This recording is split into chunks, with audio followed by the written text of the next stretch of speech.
Hello everyone, welcome to my YouTube channel learn with Kanika. आज हम करेंगे यूपी जूनियर सुपर टेट का general paper जो कंपलसरी पेपर है सभी के लिए। इसका प्रैक्टिस सेट 10, तो ये इसके पूरे अब 10 यूथ कंपटीशन के 10 प्रैक्टिस सेट कंप्लीट हो जाएंगे। मैथ और साइंस के भी हो गए हैं और आज जर्नल पेपर का भी हो जाएगा। तो ये पेपर जिसने भी कोई भी सब्जेक्ट लिया, चाहे हिंदी, इंग्लिश, संस्कृत या एसएसटी या मैथ साइंस, तो सभी के लिए ये कंपलसरी है कि इसके 50 क्वेश्चन ज़रूर ही आएंगे। तो जिन्होंने अभी तक ये सेट्स नहीं देखे हैं तो आप लोग प्लेलिस्ट से ज़रूर देख सकते हैं। और आपको वीडियो अच्छी लगे तो इसे लाइक एंड शेयर ज़रूर कीजिएगा। साथ ही चैनल पर अगर नए हैं तो चैनल को सब्सक्राइब भी करें और साथ ही बेल आइकन प्रेस कर लें ताकि आपको वीडियो के अपलोड होते ही नोटिफिकेशन मिल जाए और आपकी कोई भी वीडियो मिस ना हो पाए। फर्स्ट है, राष्ट्रीय सांख्यिकी कार्यालय NSO द्वारा हाल ही में जारी आंकड़े के अनुसार वित्त वर्ष 2020-21 की दूसरी तिमाही मतलब जुलाई से सितंबर, जुलाई अगस्त, तो एक तो जुलाई अगस्त सितंबर ये हमारा आ जाएगा। इसकी दूसरी तिमाही में भारत की वृद्धि दर कितनी है, तो ये बताना है 7% है, 7.5% है, 8% है या 8.5% है।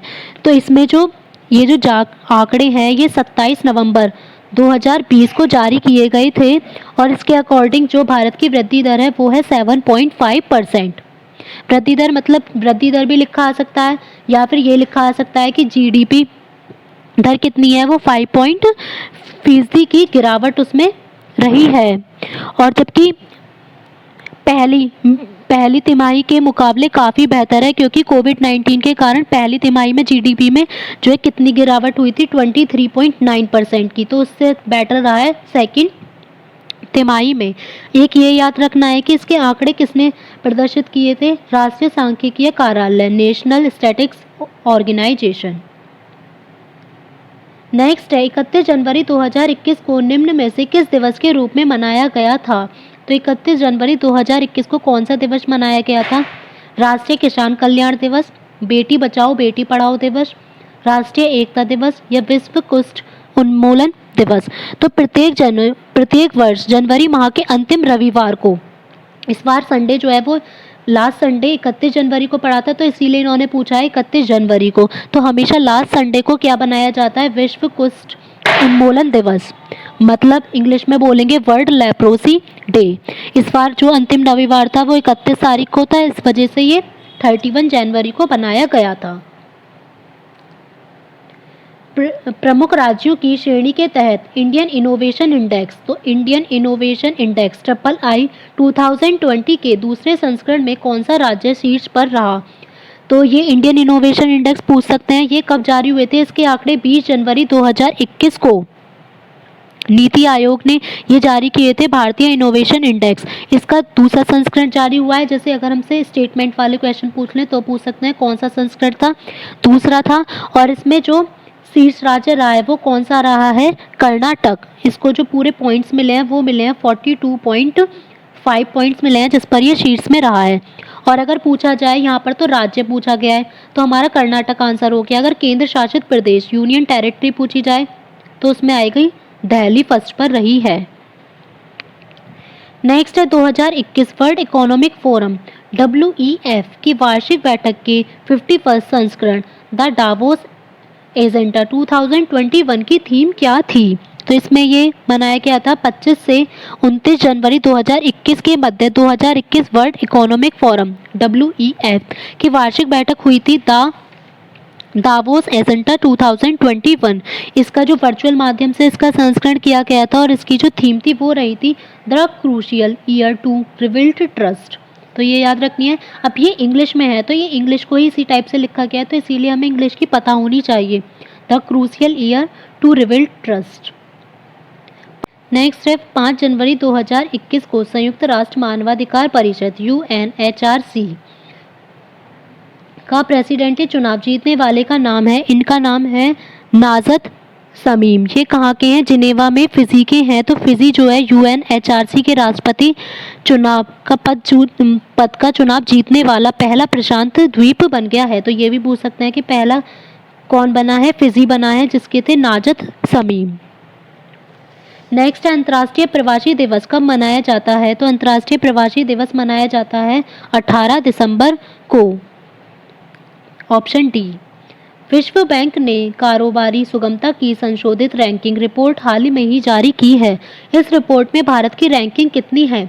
तो ये एक तो किसने जारी की है? वर्ल्ड बैंक ने। और कौन सी है?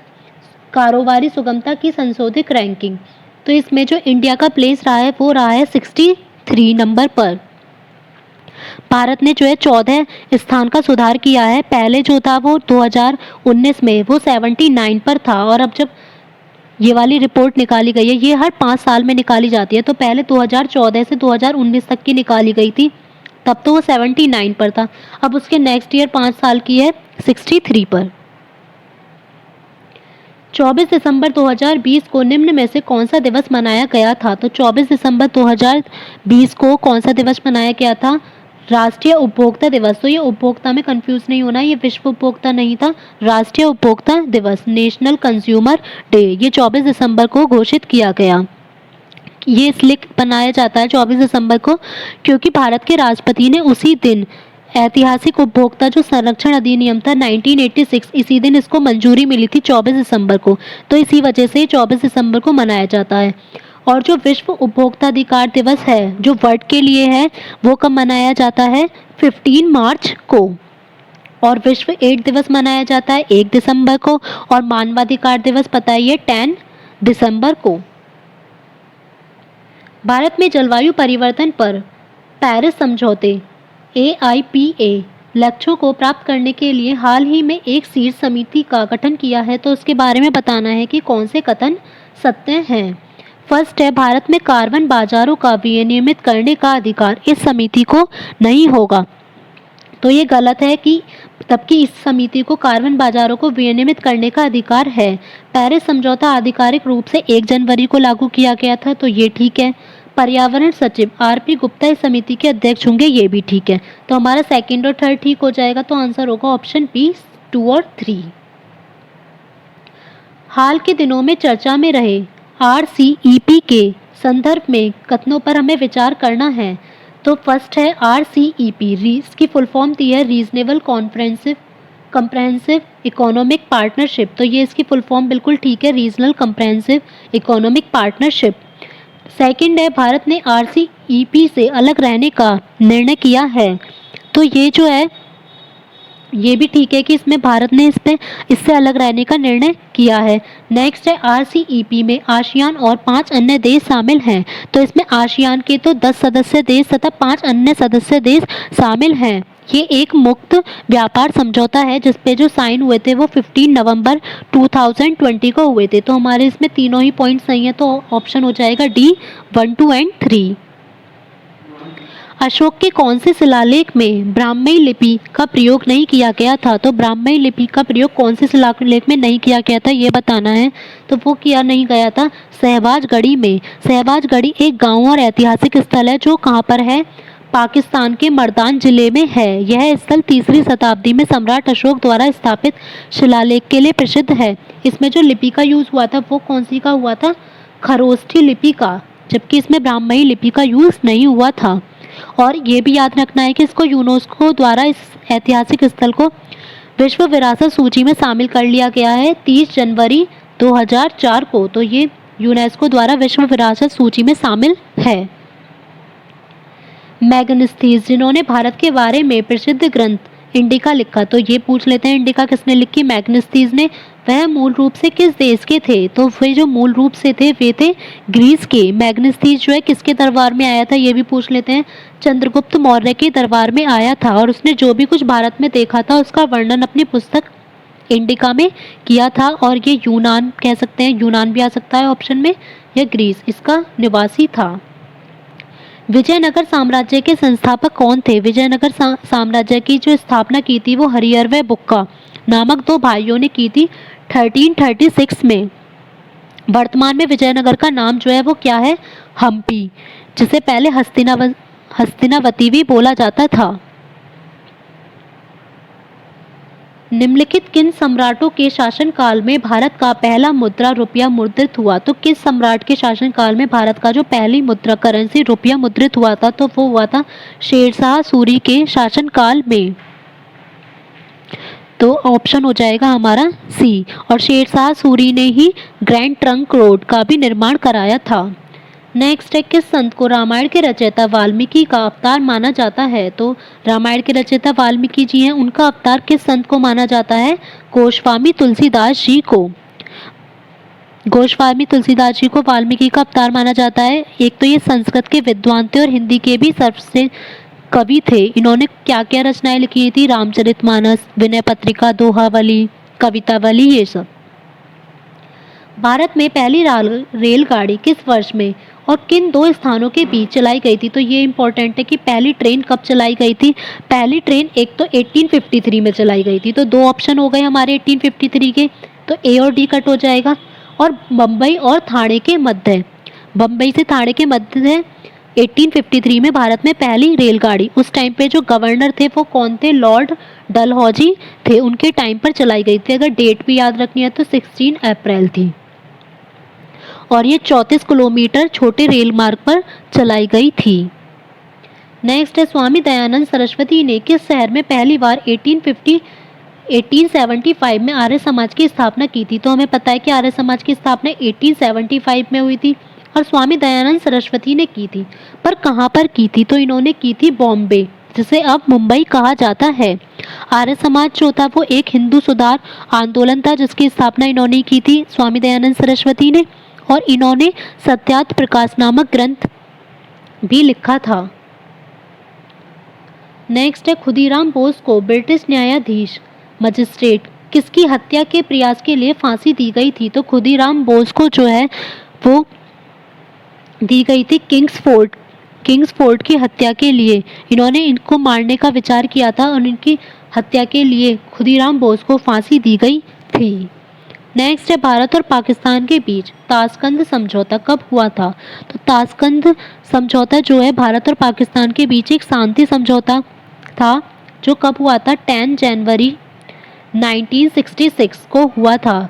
तो ऑप्शन ए हमारा भारत पाक युद्ध, भारत और पाकिस्तान के बीच में जो युद्ध हुआ था 1965 के बाद में। तो जब भी कोई युद्ध होता है उसके बाद ट्रीटी मीन समझौता होता है या संधि बोल सकते हैं, तो इसीलिए वो 1966 में हुआ था।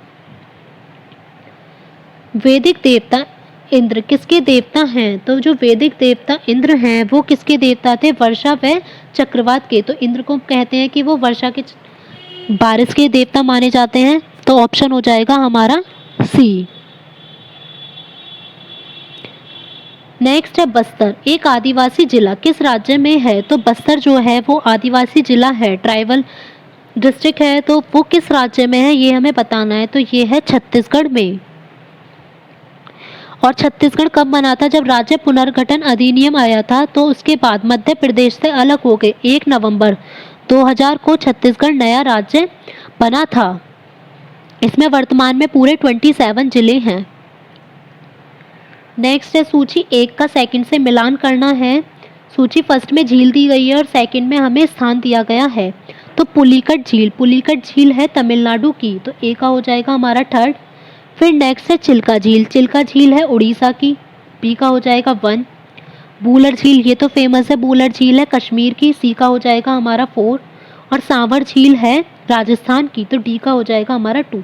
तो इनमें से जो मेन हमें याद रहती है वो बूलर और सांवर रहती है। तो अगर हमें बूलर पता है 4th, तो हम ऑप्शन बी और सी इजीली कट कर देंगे। फिर अगर हमें सांवर झील राजस्थान की पता है तो डी भी कट हो जाएगा। तो कौन सा बचेगा? Option A 3142। नेक्स्ट है, चमेरा बांध किस नदी पर बनाया गया है? तो चमेरा बांध जो है वो हिमाचल प्रदेश में है और ये बनाया गया है रावी नदी पर, ऑप्शन बी। नेक्स्ट है, बागवान द्वारा प्राप्त पेय फसल बेवरेज क्रॉप जिसे कहा जाता है, जैसे ये सब चाय कॉफ़ी ये सब जो आ जाते हैं, इनमें से कौन है? तो जूट भी नहीं है, बाजरा भी नहीं है, मक्का भी नहीं है। कौन सी होगी? बागवान द्वारा प्राप्त पेय फसल, पेय मतलब पीने वाली, जो पीने में यूज़ की जाती है। तो चाय कॉफ़ी इनको पेय फसल कहा जाता है, क्योंकि इनका जो कच्चा माल है वो हमेशा पौधों से प्राप्त होता है। तो मेन जो है दो पेय फसल में यही आएंगी, चाय और कॉफ़ी, या कहवा लिखा आ सकता है। भारत का सबसे बड़ा तांबा कच्ची धातु उत्पादक राज्य कौन सा है? तो तांबा सबसे ज़्यादा कहाँ पर पाया जाता है? मध्य प्रदेश में। उसके बाद सेकंड पर आएगा राजस्थान और थर्ड पर आएगा झारखंड। राजस्थान में जो खेतड़ी क्षेत्र है वो तांबा उत्पादन के लिए प्रसिद्ध है। नेक्स्ट है हरिश्चंद्र अनुसंधान संस्थान। तो हरिश्चंद्र रिसर्च सेंटर कहाँ पर स्थित है? HRI, इसे हरिश्चंद्र एच रिसर्च इंस्टीट्यूशन बोल सकते हैं या सेंटर। तो HRI कहाँ पर स्थित है? ये गणित और सैद्धांतिक भौतिकी के शोध में समर्पित एक प्रमुख संस्थान है। ये है इलाहाबाद, जिसको अब प्रयागराज कहा जाता है, इसमें स्थित है। संवैधानिक उपचारों का अधिकार के तहत आता है। तो संवैधानिक उपचारों का अधिकार ये मौलिक अधिकार के तहत आता है, ये पता है। और ये कौन सा आर्टिकल होता है? आर्टिकल 32। और इसी को BR अम्बेडकर ने संविधान की आत्मा, सोल ऑफ कॉन्स्टिट्यूशन भी कहा था। नेक्स्ट है भारत का निम्नलिखित में से कौन सा राष्ट्रपति निर्विरोध निर्वाचित हुआ था? तो कौन सा राष्ट्रपति ऐसा था जो निर्विरोध निर्वाचित हुआ था? नीलम संजीव रेड्डी। इन्हें जो है लोकसभा का पहले तो स्पीकर चुना गया था 26 मार्च 1977 को, लेकिन 13 जुलाई को फिर इन्होंने छोड़ दिया था, क्योंकि राष्ट्रीय जनता दल पार्टी की तरफ से इन्हें राष्ट्रपति पद के लिए नामांकित किया गया था। नेक्स्ट है उत्तर प्रदेश में कुल कितने लोकसभा संसदीय क्षेत्र हैं? तो जो लोकसभा संसदीय क्षेत्र हैं उत्तर प्रदेश में वो कितने हैं? टोटल 80। तो लोकसभा की सीट जो है पूरी 80 है। वर्तमान में जो लोकसभा के सदस्य की संख्या पहले तो 552 थी, अब उसे 550 कर दी गई है, क्योंकि 2 एंग्लो इंडियन को हटा दिया गया है कॉन्स्टिट्यूशन अमेंडमेंट से। भारतीय राज्यों में मुद्रा बिल होने के लिए एक बिल को कौन प्रमाणित करता है? तो मुद्रा बिल होने के लिए उस बिल को प्रमाणित कौन करता है? राज्य विधानसभा का अध्यक्ष। नेक्स्ट है भारतीय संविधान की प्रस्तावना में समाजवादी शब्द किस संशोधन द्वारा लाया गया था? तो समाजवाद शब्द जो है वो कब जोड़ा गया था? 42, जिसे हम मिनी कॉन्स्टिट्यूशन भी बोलते हैं, 1976 इसमें जोड़ा गया था। इसके द्वारा जोड़ा गया था समाजवादी शब्द। समाजवादी, धर्मनिरपेक्ष और एकता और अखंडता, ये तीनों शब्द जो है 42वां संशोधन द्वारा ही जोड़े गए थे। तो ये याद रखना है, समाजवादी और धर्मनिरपेक्ष और एकता और अखंडता। राइटर्स बिल्डिंग भारत की किस राज्य सरकार का सचिवालय भवन है? तो जो राइटर्स बिल्डिंग है वो भारत की किस राज्य सरकार का बताना है सचिवालय भवन है? तो ये है पश्चिम बंगाल सरकार का। उसका ये सचिवालय भवन है, ये पश्चिम बंगाल की राजधानी कोलकाता में स्थित है। नेक्स्ट है the imperial bank of India को राष्ट्रीयकरण के पश्चात क्या नाम दिया गया था? तो the imperial bank of India का नेम चेंज करके क्या कर दिया गया था? SBI, भारतीय स्टेट बैंक ऑफ इंडिया। इसका राष्ट्रीयकरण कब हुआ था? 1 जुलाई 1955 को हुआ था और इसका मुख्यालय कहाँ पर है? मुंबई में। 2011 की जनगणना रिपोर्ट के अनुसार प्रति वर्ग किलोमीटर भारत का जनसंख्या घनत्व कितना है? तो भारत का जो पूरा जनसंख्या घनत्व है कि मीन्स 1 किलोमीटर एरिया के स्क्वायर में कितने लोग रहते हैं, उसे कहते हैं जनसंख्या घनत्व। तो ये है हमारा भारत का 382। और सबसे ज़्यादा अगर स्टेट पूछा जाए तो कौन सा आएगा? फर्स्ट पर बिहार आएगा, सेकंड पर वेस्ट बंगाल पश्चिम बंगाल आएगा, थर्ड पर केरल आएगा, फिर यूपी आएगा, उसके बाद हरियाणा। तो अगर 5 को अरेंज करने के लिए भी आ जाता है, 4 या 5 को, तो बिहार, पश्चिम बंगाल, केरल, उत्तर प्रदेश और हरियाणा। नेक्स्ट है स्वच्छ भारत अभियान, जिसमें आम सफाई के साथ बड़ी संख्या में शौचालयों का निर्माण होना है। इसका शुभारंभ कब किया गया था? तो स्वच्छ भारत अभियान का शुरुआत जो की गई थी वो गांधी जयंती पर की गई थी, 2 अक्टूबर 2014 को। नमामि गंगे योजना के अंतर्गत भारतीय प्रौद्योगिकी संस्थान कानपुर द्वारा कितने गांवों को गोद लिया गया है? तो पहले पूछा गया था कि नमामि गंगे में कितनी नदियों को मिक्स किया गया है, मतलब कितनी नदियों को लिया गया है, तो केवल गंगा को। अब पूछा है कि कानपुर द्वारा कितने गाँव को गोद लिया गया है, तो ये आएंगे 5 गाँव जो इस टाइप से हैं। एक तो रेमल नगर, ख्योरा कटरी, प्रतापपुर, हिंदपुर और कटरी लोधवा, इन 5 गांवों को निर्मल बनाने के लिए, वहाँ की सफाई व्यवस्था को अच्छा करने के लिए गोद लिया गया है। नेक्स्ट है संघनन जल चक्र की प्रक्रियाओं में से एक है। तो वाटर साइकिल जो होती है उसमें से संघनन कंडेंसेशन एक प्रक्रिया है। तो संघनन के बारे में बताना है कौन सा कथन हमारा सही है। तो संघनन क्या होता है, जब भी वेपर को, वाष्प अवस्था को, गैसीय अवस्था को जब लिक्विड द्रव अवस्था में चेंज किया जाता है तो उसको बोला जाता है संघनन। तो ये हो जाएगा हमारा ऑप्शन ए। और जब वाष्प अवस्था को ठोस अवस्था में बदला जाता है या ठोस अवस्था को डायरेक्ट वाष्प अवस्था में बोला जाता है तो उसको बोलते हैं ऊर्ध्वपातन या सब्लिमेशन। नेक्स्ट है तरल अवस्था, जब लिक्विड को सॉलिड में बदला जाएगा, लिक्विड से सॉलिड, तो सॉलिडिफिकेशन मतलब ठोसीकरण। और ठोस अवस्था को जब सॉलिड को लिक्विड में बोलेंगे तो मतलब उसको मेल्ट करना, पिघलाना। डांडेली वन्यजीव अभयारण्य भारत के किस राज्य में स्थित है? तो डांडेली वन्यजीव जो अभयारण्य है ये स्थित है कर्नाटक राज्य में, ऑप्शन डी। नेक्स्ट है डैश कृषि के ग्रीन हाउस का एक तरीका जहां उन्नत ग्रीन हाउस प्रौद्योगिकी जैसे कि हाइड्रोपोनिक्स और एयरोपोनिक्स का उपयोग करके शहरों में बहुमंजिला इमारत के अंदर वाणिज्यिक रूप से व्यवहार्य फसलों की खेती की जाती है। तो किस कृषि के अंतर्गत की जाती है ये बताना है। तो ये होती है वर्टिकल फार्मिंग, मीन्स लंबवत खेती। इसके अंतर्गत जो है ग्रीन हाउस का ये एक तरीका होता है जहाँ पर ग्रीन हाउस प्रौद्योगिकी जैसे कि ये दे रखे हैं हाइड्रोपोनिक्स और एयरोपोनिक्स, इनका यूज़ करके फसल की खेती की जाती है। नेक्स्ट है विश्व वानिकी दिवस कब मनाया जाता है? तो विश्व वानिकी दिवस मनाया जाता है 21 मार्च को। और अगर 8 मार्च को पूछ लें तो इंटरनेशनल वुमेन डे, अंतर्राष्ट्रीय महिला दिवस मनाया जाता है। और 5 जून को पता ही है environment day, world environment day means विश्व पर्यावरण दिवस। निम्नलिखित में से किसमें से ध्वनि की गति सबसे तेज होती है? तो ध्वनि को हमेशा चलने के लिए माध्यम की आवश्यकता होती है। तो हमेशा उसमें जो सबसे ज़्यादा उसकी गति तेज होती है वो होती है ठोस में, पहले सॉलिड में, फिर लिक्विड, फिर गैस। तो इसमें हमें देखना होगा निर्वात में तो होती ही नहीं है, ज़ीरो होती है उसमें क्योंकि ध्वनि नहीं चल सकती। फिर पानी हो गया हमारा लिक्विड, वायु हो गई गैस और लोहा हो गया सॉलिड। तो सबसे तेज किस में होगी? लोहे में, ऑप्शन बी। नींबू निचोड़ने की मशीन किस टाइप का उत्तोलक है? तो जो नींबू निचोड़ने की मशीन है वो होता है द्वितीय श्रेणी का उत्तोलक। इसमें क्या होता है, द्वितीय श्रेणी के उत्तोलक में आलंब और आयाम, इनके बीच में जो भार होता है, तो आलम और आयाम के बीच में भार होता है और इनका जो यांत्रिक लाभ है वो हमेशा सदैव 1 से अधिक होता है। नेक्स्ट है खाने का सोडा मीन्स बेकिंग सोडा।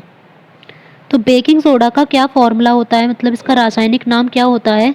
तो बेकिंग सोडा का नाम होता है सोडियम बाइकार्बोनेट मीन्स NaHCO3। ये वाइट कलर का होता है और उसका स्वाद थोड़ा नमकीन होता है। इसको जो है बेकिंग सोडा, ब्रेड सोडा, खाने वाला सोडा या बाइकार्बोनेट सोडा इन नामों से जाना जाता है। और जो सोडियम कार्बोनेट होता है वो क्या होता है? Na2CO3। ये होता है धावन सोडा, धोने का सोडा। सोडियम सल्फेट Na2SO4 और सोडियम हाइड्रोक्साइड NaOH। निम्नलिखित में से कौन सा कठोर पानी में अधिक मात्रा में मजबूत होता है? तो एक होता है हार्ड वाटर, एक होता है सॉफ्ट वाटर।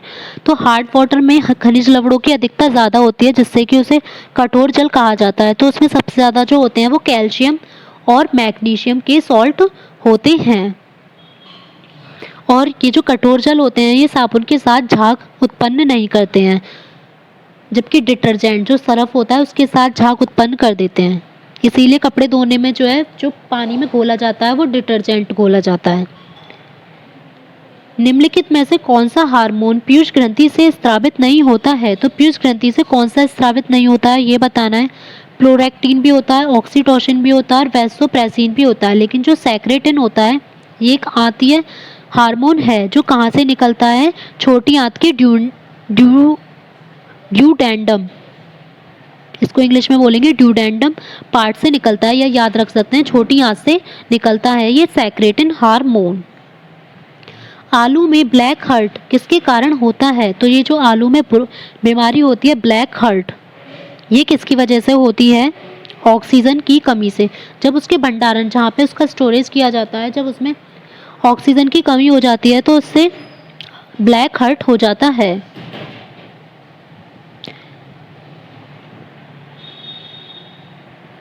उस विकल्प का चयन करें जो आकृति सी से इसी प्रकार संबंधित है जिस प्रकार आकृति बी ए से संबंधित है। तो ये हमें देखना होगा कि कौन सा मैच होगा, जैसे यहाँ पर है। तो अगर हम ये देखें तो ये इसकी मिरर इमेज बनी हुई है, क्योंकि हमारा एरो इधर है तो फिर इधर हो गया है। इस टाइप से ये हमारे ये ट्राइंगल भी चेंज हुआ है, तो ये इसकी मिरर इमेज बनी हुई है। तो अब इस वाले की हमें मिरर इमेज देखनी है कि कैसे बनेगी। तो एक तो ट्राइंगल, पहले ट्राइंगल हमारा आना चाहिए इधर, तो ऑप्शन ए में नहीं आ रहा हमारा, बी में आ रहा है, और देखते हैं सी में भी आ रहा है, डी में भी आ रहा है। फिर नेक्स्ट है ये जो एरो है ये ऊपर की साइड इसी टाइप से यहाँ आना चाहिए, क्योंकि मिरर इमेज में जो है जो इधर की चीज़ ऐसे है तो ये इसी टाइप से ही रहेगी। अब ये देखते हैं कि ये किस में है, ये हमारा बी और डी, तो सी भी कट हो गया, बी और डी बचे। अब हम ये देख लेते हैं कि ये पेंटागन किस टाइप से आ रहा है। तो पेंटागन का जो ये पॉइंट है ये इधर आ रहा है, तो हमारा ये जो पेंटागन का पॉइंट है ये इधर की साइड आना चाहिए मिरर इमेज में, तो हमारा आ जाएगा ऑप्शन बी। नेक्स्ट है वेटर को अगर X Q double C L Q लिखा जाता है और आर्टिस्ट को V S T T Q W F, तो वैगर को हमें लिखना है। तो इसमें एक अलग ही टाइप की ट्रिक है, वो हमें ध्यान से देखनी होगी। पहले हम लिख लेंगे वेटर और उसके नीचे X Q double C L Q, W के बाद देखें तो +1 हो रहा है हमारा एक्स, डब्लू के बाद एक्स आ जाता है। ए के बाद अगर हम क्रॉस करेंगे मतलब अल्टरनेट लेंगे तो हमारा कितना होगा +2।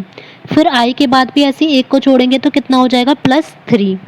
फिर यहाँ तो हो गया +1 +2 +3, 3 पे तो ये हो गया। अब उसके बाद टी से क्यू पर जाएंगे तो कितना होगा -3। उसके बाद फिर ऐसे ही हम ई से जाएंगे, ई से सी पर जाएंगे तो कितना हो जाएगा -2। फिर आर से क्यू पर जाएंगे तो होगा -1। तो शुरू के में तो हो गया हमारा +1 +2 +3, यहाँ पर हो गया हमारा -3 -2 -1। इसी टाइप से अब हम आर्टिस्ट में भी देख लेते हैं कि हमारा ये बैठ रहा है या नहीं। ये टी है, तब हम देखेंगे वैगर में लगाकर। ए में पहले +1 करना है तो +1 कितना हो जाएगा हमारा बी। फिर आर के बाद हमें क्या करना है, एक नंबर छोड़कर, एक लेटर छोड़कर हमें क्या लेना है, आर के बाद +2, तो +2 करेंगे कितना होगा आर में एस टी। फिर टी में हमें +3 करना है एक लेटर छोड़कर, तो कितना आ जाएगा डब्लू। फिर आई में क्या करना है हमें -3, आई में -3 करेंगे तो आई में -3 करेंगे कितना आ जाएगा हमारा एफ। फिर ऐसे ही एस में -2 करेंगे तो यहाँ आ जाएगा क्यू, और क्या बचा हमारा टी, टी में हम -1 करेंगे तो हमारा आ जाएगा एस। तो यही बना we S T Q W F. अब इसी टाइप से हमें वैगर में बनाना है, तो वैगर में फर्स्ट लेटर बी के साथ हम करेंगे +1, तो सी आ गया हमारा।